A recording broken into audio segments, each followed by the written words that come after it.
High-yielding dividend stocks are very popular on YouTube, and I know this because whenever I post a video on a stock that's yielding over 8%, you will typically get far more views and comments than similar videos on stocks that only yield 3 or 4% as an example. This is likely because there are a lot of retirees on YouTube who unfortunately didn't manage to save enough during their careers to earn a comfortable retirement, and so they see high-yielding dividend stocks as a solution to their problem. But high yield comes with high risk, and this is a segment of the market in which you need to be very selective. Hey everyone, this is Yoshi. I run a small investment firm that specializes in the high yielding segments of the market like REITs, MLPs, BCDs, yieldcos, and so on. And in today's video, I want to talk to you about the dangers of high yielding dividend stocks. I have focused on this segment of the market for about 10 years now. I've made a lot of mistakes along the way. I've lost a lot of money. And today I want to give you 5 lessons that will help you make better investment decisions. But before I get into it, I want to remind you that we are still offering a 2-week free trial to my dividend newsletter, High Yield Investor. So if you want to access my entire real money dividend stock portfolio, check out the link in the description of this video. So the first lesson is that growth shouldn't be overlooked even if you're focusing on high yielding dividend stocks. Unfortunately, a lot of investors will make the mistake of thinking that if you're earning an 8, 9 or 10% dividend yield, then growth really isn't that important. They will see it just as a potential bonus on top of the dividend yield, because after all, if you're earning a 10% dividend yield, you really don't need to get much growth, if any, stock to an attractive total returns. But you've probably heard the quote that if you're not growing, you're dying, and this applies very well to these high yielding stocks. The problem is that business is never perfectly steady. There are always some setbacks along the way, and so if you don't have any avenues of growth to make up for these setbacks, your dividend could quickly become at risk of being cut. To give you a few examples here, if your business is steady but it's not growing and now suddenly interest rates surge, then your cash flow could come down quite significantly, forcing you to cut your dividend. This has happened now for quite a few companies in the recent years. Another common example will be if a new competitor enters your market and steals some of your market share. Again, if you don't have any other avenues of growth to make up for this, suddenly your dividend could be at risk. Or if your patent runs out and you lose some of that business, again, you need to have some margin of safety in the form of growth to make up for these occasional setbacks, which are inevitable. I think that a very good example of this has been at&t over the past years. The company has consistently attracted a lot of investors with its high dividend yield, but despite that, over the past 5 years, it has generated roughly 0% total returns because it paid a high yield, but its share price kept on declining because it was not able to grow, and as a result, it turned into a value trap. So with that in mind, I would much rather earn a 7% dividend yield from a growing company than let's say 10% dividend yield from a company that's not able to grow, because again, you need to have this margin of safety to mitigate risks. Then the second lesson is that payout ratios can be very misleading. Investors will often make the mistake of thinking that just because the dividend payout ratio is low, then the dividend must be sustainable, and we've seen this mistake quite often in asset-heavy sectors like REITs,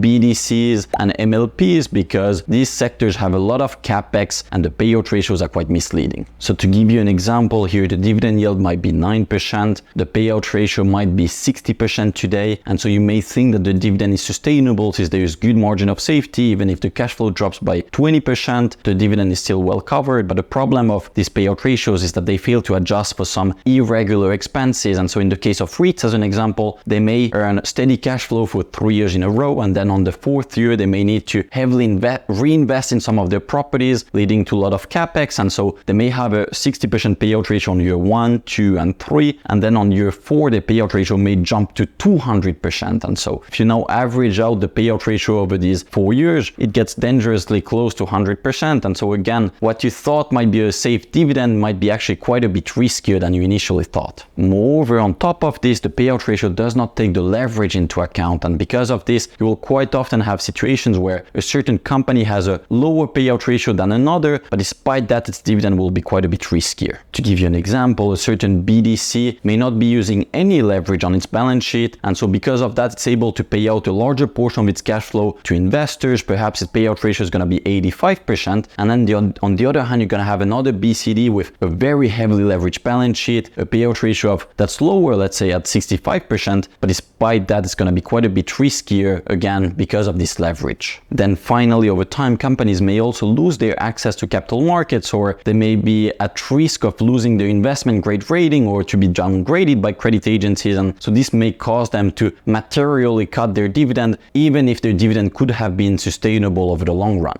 We recently saw this with New York Community Bank Corp, which was offering a nice dividend yield, which was safely covered, but as it began to face troubles with some of its loans, it lost its access to the capital markets, and this prompted the management to cut the dividend by 80%. So the point that I'm trying to make here is that the payout ratio on its own really doesn't tell you that much. You need to look at it as one factor among many others. So you also need to consider what's the leverage of the company, what's the quality of its assets, is the cash flow growing or not, and so on. And so it should really just be one factor among many others. Don't put too much weight on just the payout ratio on its own. Before I go into the third company, can you please do me a huge favor and click the like button? That really helped me a lot to grow this channel, and also make sure to subscribe if you don't want to miss our future updates on some of our favorite high-yielding stock investment opportunities. The third lesson is that nothing matters more than the alignment of interest between the management and shareholders. There are lots of high-yielding dividend stocks that offer up to 10 or even 12% dividend yields, and the reason why they are priced at such high yield levels is because their management team is severely conflicted.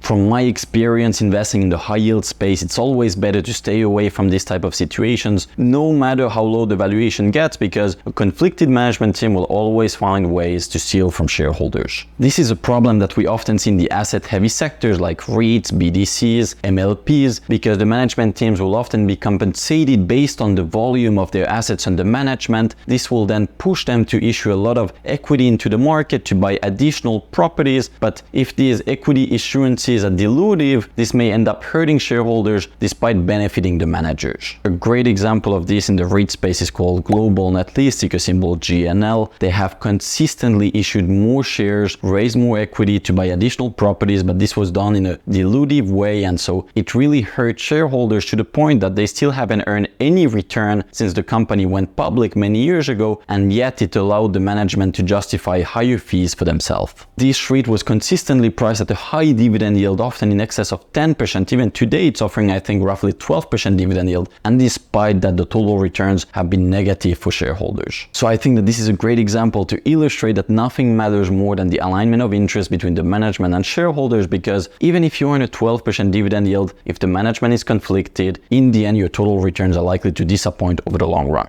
Then the fourth lesson is that high-yielding closed-end funds and ETFs also suffer significant drawbacks, and in most cases should be avoided in my opinion. Many retirees and income-oriented investors would turn to these high-yielding closed-end funds thinking that because they are professionally managed and diversified, they will offer safer dividend income. But unfortunately, it's often the opposite. The way how these closed-end funds manage to get you to these high yield levels is simply by taking on some additional leverage, and then they will do some window dressing, owning a portfolio that's quite similar to their underlying benchmarks because they don't want to deviate too much of it. And so you essentially end up owning a leveraged version of the benchmark with a tiny bit of professional management, and typically they will not be able to cover their high fees with this active management. To give you an example, the Cohen & Steers Quality Income Realty Fund, ticker symbol RQI, is very popular in the REIT space because it's offering a much higher dividend yield than the passive ETFs like the Vanguard Real Estate ETF. But if you look at its performance for its total returns since it went public, it has actually underperformed its passive benchmark, and that's despite taking much greater risk in the form of leverage. And high-yielding ETFs, on the other hand, are typically not much better because they will end up owning the exact type of companies that you should really be avoiding. They will often make their selection simply based on the level of the dividend yield, and so they will end up owning a lot of companies that suffer significant conflicts of interest, companies that don't have any growth prospects, and so as I mentioned earlier, this is a sector in which you need to be very selective, and these ETFs will do a poor job at that. And then the fifth and final lesson, probably the most important one, is that you should be focusing on what I call quality value instead of deep value.